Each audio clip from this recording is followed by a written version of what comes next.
sambahin ang ngalan mo.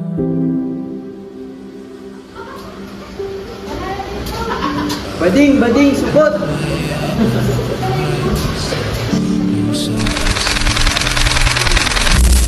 Sa loob ng 2 linggo, hindi bababa sa 3 ang Ginagurian na ngayon ang Pilipinas bilang bullying capital of the world. Patuloy na tumataas ang kaso ng mga batang biktima ng bullying. Ayon sa Council for the Welfare of Children, We are the bullying capital of the world based on PISA because the highest prevalence of bullying and loneliness sa Pilipinas ang nangyayari. Wala tayong magagawa. Ganyan talaga ang buhay. Kasi sa totoo lang, lahat tayo nakakaranas ng hirap.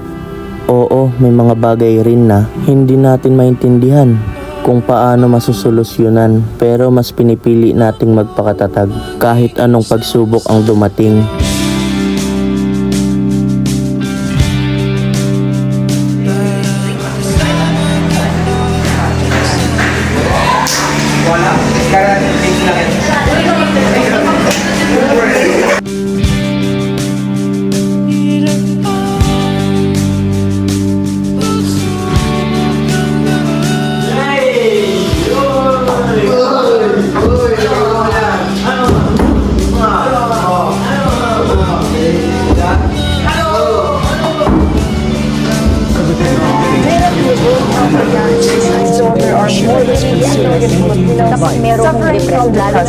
According to the Philippine Health The Philippine Health Department urges various sectors to raise awareness about